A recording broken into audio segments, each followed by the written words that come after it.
Bonjour madame, vous êtes maire adjointe de Bonjour. Marseille, vous êtes à Marseille. Justement, première question évidemment, comment s'est passée la journée aujourd'hui, comment vont les Marseillais? Écoutez, d'abord les Marseillais vont comme ils peuvent parce que certains d'entre eux ont pu découvrir malheureusement que leur maison avait été brûlée ou endommagée sérieusement. D'autres ont pu regagner leur foyer ou ont pu retrouver leur famille qui les ont accueillis. Donc c'est déjà mieux, c'est-à-dire avec un feu qui n'est pas reparti, qui je l'espère maintenant va être complètement arrêté. Et c'est pour nous très important et que chacun, j'espère, va retrouver sa vie du mieux qu'il pourra. Justement, Samia Ghali, bonsoir Camille Girard. J'allais vous demander, il y a 450 personnes, je crois, qui ont été évacuées au total. Comment ça va se passer pour ces habitants? Est-ce qu'ils vont pouvoir retrouver leur maison, leur logement, ou alors c'est des gens qui vont de manière durable ne pas pouvoir rentrer chez eux? Alors, il y a plusieurs catégories de personnes. Il y a ceux dont les maisons ont brûlé, donc malheureusement, ceux-là, ils ne pourront pas revenir tout de suite, parce que il y a on ne construit pas une maison comme ça. Ça, c'est premièrement. Il y a ceux dont les maisons sont endommagées, mais qui ne sont pas habitables à l'heure où on se parle. Donc, il y a les expertises, et c'est pour ça que ici, nous avons mis en place des aides pour les personnes, pour les accompagner auprès de leur assureur, pour qu'ils puissent faire les démarches nécessaires, pour qu'ils puissent être pris en charge et rapidement avec des expertises pour qu'ensuite derrière ils vont pouvoir entreprendre des travaux de nettoyage, ne serait-ce que de nettoyer pour pouvoir revivre. On attend aussi que l'électricité soit remis, et que l'eau et l'électricité soient remis parce qu'il a été endommagé aussi. C'est aussi souvent pour ça que les habitants ne peuvent pas revenir chez eux. Vous savez, là j'ai un monsieur qui est hébergé ici au centre social. Il a des appareils respiratoires qui doivent être branchés régulièrement, et il a besoin d'électricité. Il ne peut pas être chez lui s'il n'a pas de courant. Donc vous voyez, c'est des fois des questions vitales.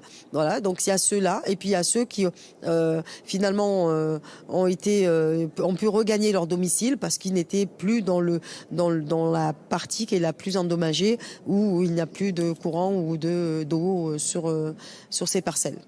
Samia Ghali, vous restez avec nous. Je vous propose qu'on regarde un reportage. On va parler après avec vous de savoir si l'État, les villes en particulier, sont prêtes pour lutter contre ces épisodes qui sont de plus en plus durs et de plus en plus fréquents. Je voudrais qu'on regarde d'abord comment s'organise la lutte. C'est un reportage de Sabri Soltaini.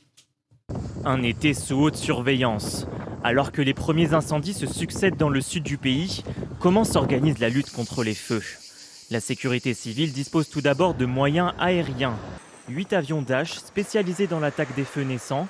Leur importance est cruciale. Tout feu doit être attaqué dans les 10 minutes suivant sa détection pour pouvoir être contenu, indique la sécurité civile. Le dispositif comporte également 11 Canadair en activité. Un petit avion maniable, capable de larguer 6000 litres d'eau et de faire des rotations rapides en se ravitaillant dans un lac ou en mer. Problème, en pleine saison, ces avions sont très sollicités, nous explique un pilote. Aujourd'hui, on a un feu dans l'Hérault. Moi, je vais partir là surveiller la zone. Globalement, on est à la limite. On n'a pas de marge. Il suffirait qu'il y ait un autre feu dans un autre département et ça va commencer à devenir compliqué pour nous. Une flotte limitée, mais aussi vieillissante, 30 ans de moyenne d'âge. Et ce, alors que la zone d'intervention est de plus en plus grande. En 2022, Emmanuel Macron avait promis de renouveler tous les Canadair et d'en acheter 4 de plus d'ici la fin du quinquennat. La promesse ne sera pas tenue, les premiers avions ne seront pas livrés avant 2028. Pour compléter la flotte, l'État a donc dû louer 10 hélicoptères et 6 avions supplémentaires, spécialement pour cet été 2025. Un dispositif aérien conjugué à des moyens humains au sol. Les sapeurs-pompiers sont plus de 250 000 en France, selon les chiffres du ministère de l'Intérieur. Répartis partout sur le territoire national, 4 000 d'entre eux sont mobilisables pour venir prêter main forte aux effectifs déjà sur place. Samia Ghali, on entend ces difficultés auxquelles doivent faire face les pompiers avec ces feux de plus en plus importants dans des lieux de plus en plus vastes. Et en même temps, vous venez de subir quelque chose de jamais vu, le feu dans Marseille. Est-ce que vous êtes inquiète de manquer peut-être de moyens, de pompiers, de Canadair, vu la situation de plus en plus compliquée en France ? Mais c'est sûr que cette question elle doit être prise très au sérieux. On voit bien que, vous savez, le feu, notamment en plus, nous, à Marseille, avec le vent, que ce soit le Mistral, le vent d'Est, peu importe, on voit bien que le feu, il peut vite bouger. On a des collines, parce que tout le monde croit qu'on a qu'à Marseille, qu'on a que la mer. Non, on a aussi des collines. On a des massifs entiers. Et d'ailleurs, c'est le massif de la Nerte qui a été endommagé. Et on voit bien que ça peut aller très vite d'un foyer à un autre, parce qu'on voit bien que le feu a fait des bonds de 300 mètres, donc 300 mètres pour aller rallumer un feu ailleurs. Oui, pour nous, c'est important que nous ayons les outils, et si demain on avait un autre département, même une autre commune tout simplement du département qui venait à être atteinte au même moment, je ne suis pas sûre qu'on soit à la hauteur des événements. Donc oui, moi je le dis, c'est une sonnette d'alarme, il faut que chacun prenne l'urgence de pouvoir calibrer et prendre la mesure des besoins dont on peut faire face, même si, je le dis quand même, je tiens à remercier tous les sapeurs-pompiers de Marseille qui ont fait un travail formidable et dont franchement on a une efficacité, et ils ont montré qu'ils étaient largement à la hauteur. Les habitants aussi, qui ont aussi eux contribué. Mais peut-être, vous savez, il y a d'autres choses sur lesquelles sur lesquelles on peut penser. C'est mettre des citernes, des systèmes de pompage avec des lances au niveau des piscines. Il faut que les propriétaires puissent s'équiper de ces matériaux-là pour tout simplement pouvoir protéger leur propre maison et leurs habitations. Et on a, pardon, excusez-moi, mais la journée était longue, la nuit était courte. Oui, vous avez été très présente auprès des habitants. J'avais une dernière question, Samia Ghali, vous, en tant que femme politique. Non, mais je voulais juste dire quelque chose. Attendez. Oui. Non, mais ce que je voulais vous dire aussi, c'est que tout à l'heure, vous parliez des caméras de vidéosurveillance. Sachez que dans cette histoire hier, elles ont été très utiles. En cellule de crise, elles nous ont permis aussi d'accompagner les marins-pompiers pour leur dire là où il fallait aller, parce que ça permettait déjà de savoir où les feux étaient en train de démarrer, et ça a évité le chaos technique sur la ville. Samia Ghali, en tant que femme politique engagée depuis longtemps dans votre ville, est-ce que vous vous dites très honnêtement qu'il faut qu'il y ait une prise de conscience plus forte face au réchauffement climatique, face à ses conséquences, et que pour le moment, on n'y est pas, et que même vous, à Marseille, il va falloir adapter la ville à cette situation? C'est au quotidien, mais à 1000% d'accord. Et c'est dans l'intérêt de tous, parce que, vous voyez, quand il y a le feu, surtout on a eu des chaleurs énormes et atroces. Donc oui, avec derrière un froid qui vient en plus, il suffit malheureusement d'une braise pour faire enflammer toute une ville. C'est pas possible. Et laisser le pays en émoi face à toutes ces flammes. Oui, je crois que ces questions climatiques, elles nous concernent à tous. Il y a un travail, et c'est ce que nous faisons sur Marseille, croyez-moi. Moi, j'ai une toute petite dernière question qui va peut-être vous paraître puérile. Est-ce que hier vous avez eu peur? Parce que nous, on était loin, on lisait le feu qui progressait, des habitants confinés, le feu dans Marseille. Est-ce qu'à un moment, vous avez eu peur que les pompiers n'arrivent pas à le contrôler? Oui, en fait, la peur. Alors c'est pas que c'est que tout simplement on a peur d'avoir un feu qui se propage sur l'autre versant des massifs, parce que là, je pense qu'on n'aurait pas pu y arriver. Merci beaucoup. Vous restez. Et d'ailleurs, je vais vous dire franchement, même les pompiers ont eu peur. C'est dire. Merci beaucoup. Vous restez avec nous. On accueille notre deuxième invité qui est Serge Larda. Vous êtes urbaniste, directeur général de l'agence de l'urbanisme du pays d'Aix-Durance. On voulait vous avoir avec nous parce qu'une des problématiques qui ressort, c'est celle de la ville. Elle n'a cessé de grignoter sur les espaces forestiers. Y a-t-il un problème d'urbanisme? Faudra-t-il revoir l'urbanisme, y compris peut-être pas pour lutter contre les feux de forêt, mais pour que s'ils adviennent, ils aient moins de conséquences? Tout à fait, vous avez raison. L'urbanisme doit évoluer et l'urbanisme a évolué. Aujourd'hui, l'ensemble des collectivités, que ce soit le conseil régional, la nouvelle toute jeune métropole ou pour le cas particulier du territoire, les anciens territoires du pays d'Aix, du pays de Salon, du pays de Marseille, ont élaboré chacun à leur niveau des documents d'urbanisme où la question du feu est intégrée. Ce que disait Madame Galli sur les questions du réchauffement climatique qui ont donné lieu à la loi climat et résilience, et justement, comme vous le disiez aussi, ce travail particulier sur le grignotage qui a pu être fait autrefois des espaces forestiers. Aujourd'hui, dans tous les documents que les différentes collectivités que j'ai citées doivent élaborer, la question du risque, que ce soit celui du feu ou de la gestion de l'eau ou de l'inondation, etc., est intégrée. Chacun à leur niveau. Niveau régional, on est sur des prises en compte plus macro.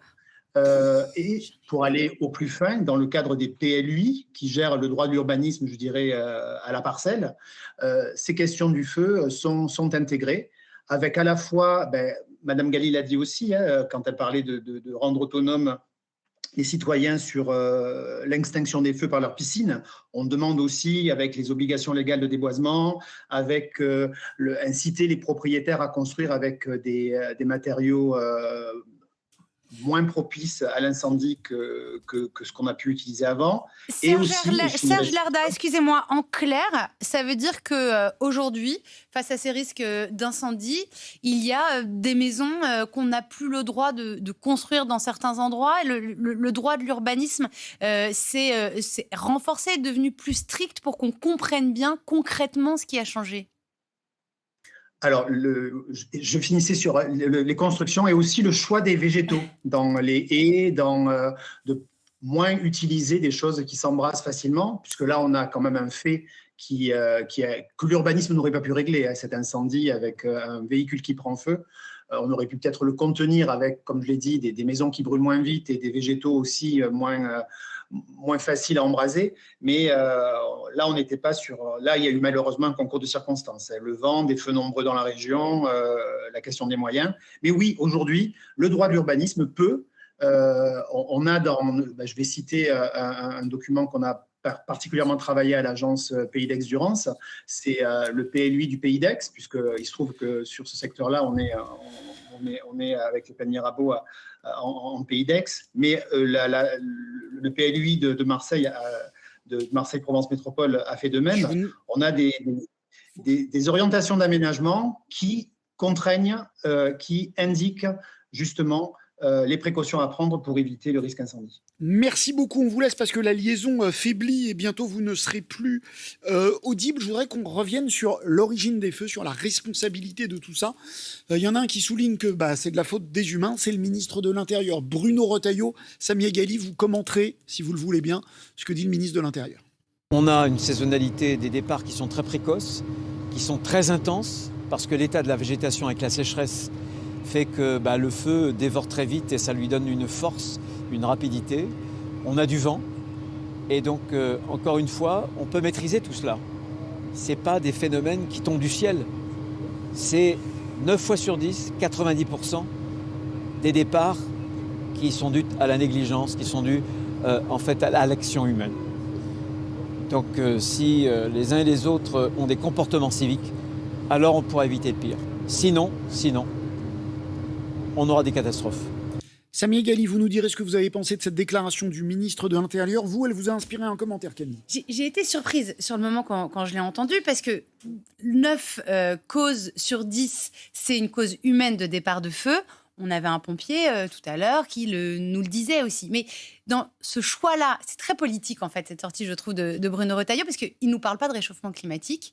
Les incendies, ce n'est pas uniquement dû à des gens qui ne font pas attention. Et dans son propos, on a l'impression que c'est ça. C'est des gens qui se comportent mal. Alors qu'on avait un pompier tout à l'heure qui nous disait, oui, alors c'est 9 fois sur 10, mais quand même, il y a à peu près une moitié où c'est des accidents. Et en fait, là, qu'on retrouve le discours de Bruno Retailleau qui est à la fois, c'est pas le réchauffement climatique, mais je ne sais pas si vous avez vu, et ça ne vous a pas échappé, je suis sûre, Gilles, le nouveau slogan du parti Les Républicains. La France des honnêtes gens. La France des honnêtes gens. Et je me suis dit, ce Bruno Retailleau est quand même vraiment un animal politique qui arrive d'une situation de feu à faire passer son message. La France des honnêtes gens, maintenant, ça deviendrait aussi la France qui ne met donc pas le feu aux villes, comme à Marseille. peut-être que vous trouverez que j'ai un regard qui va un petit peu trop loin, mais c'est mon prisme politique et ça m'intéresse de savoir, Samia Ghali, ce qu'elle a pensé de ce déplacement de Bruno Retailleau qui est arrivé hier soir dans la soirée et de ce qu'il a dit, où en fait, moi, dans mon interprétation, c'est donc la faute des gens s'il y a des feux maintenant près des villes. Et pour dire tout haut ce que Camille veut suggérer, Bruno Retailleau a l'air de dire c'est la faute des habitants des quartiers de Marseille s'il y a le feu. Quand même, c'est un véhicule qui a pris feu sur l'autoroute, comme malheureusement ça peut arriver souvent, et qui a déclenché le feu sur les Pennes Mirabeau, et ensuite sur une commune voisine de Marseille. C'est cette commune voisine qui a fait propager le feu sur la ville de Marseille, puisqu'on est mitoyenne. Mais enfin, c'est un gag. D'abord, je pense qu'il faut avoir est-ce que vous l'avez un peu de décence. Est-ce que vous l'avez interprété comme nous? Est-ce que cette déclaration de Bruno Retailleau vous a un peu chatouillé? Écoutez, moi, il y a longtemps qu'il n'y a plus rien qui me chatouille, hein, et pourtant je crains les gliglis. Hein. Mais c'est pas. Mais aujourd'hui, ce que je peux vous dire, c'est que c'est pas ce qu'on attend d'un ministre de venir accuser les trucs d'accusateur, c'est nul. Il y a aujourd'hui des habitants des Marseillaises et des Marseillais qui n'ont plus de maison, qui sont dehors, qui sont inquiets. Et c'est ça qui compte. Voilà. Ensuite, la prévention, oui, il faut en faire. On l'a dit tout à l'heure. Il est clair. Nous, à Marseille, il faut savoir que je me suis battue, moi, personnellement, je me suis battue pour qu'on puisse donner 80 hectares. C'est une négociation avec Lafarge. 80 hectares au Conservatoire du Littoral. On doit le passer au conseil municipal vendredi. Et comme quoi, vous voyez, et c'est tout ce massif qui doit passer au Conservatoire du Littoral pour justement qu'il ne soit plus constructible, qu'il soit inconstructible et à tout jamais. Et ça passe aussi par ça. On entendait un urbaniste à l'instant même. Est-ce qu'il va falloir quand même construire différemment la ville, y compris la vôtre? Mais on y est déjà, nous, hein. Attendez, c'est par le passé, oui, qu'il y a eu des constructions anarchiques. Oui, aujourd'hui, il y a une urbanisation qui n'est plus la même que dans les années passées. Et il faudra que tout le monde le comprenne. Et je pense que les gens l'ont compris. Vous savez, ils sont pas idiots. Hein. Les habitants, ils ont pas envie de faire brûler leurs enfants ou de brûler eux-mêmes dans leur maison. Donc, ils utilisent déjà des matériaux adéquats qui sont d'abord, en termes d'économie d'énergie aussi, qui leur permettent tout simplement de vivre mieux. Après, de vous à moi, c'est pas parce qu'on va mettre des matériaux nobles. Hein. Il y a un architecte qui avait une très belle maison avec du bois, et ben elle a brûlé, vous voyez, donc est complètement brûlée. Donc on est, je crois qu'il n'y a pas que ça. Il y a effectivement le réchauffement climatique. Il y a le fait qu'il fasse de plus en plus chaud, il n'a pas plu depuis le mois de mai. Sur Marseille, c'est ça la réalité quand même. C'est-à-dire que les terres, elles sont sèches et que quand il fait chaud et que c'est sec, et je le dis, et j'invite d'ailleurs l'État à débroussailler tous les délaissés qui sont pas forcément entretenus, de commencer par ça. Merci infiniment Samia Ghali, adjointe au maire de Marseille, d'avoir accepté de témoigner en duplex depuis la cité phocéenne. Merci beaucoup.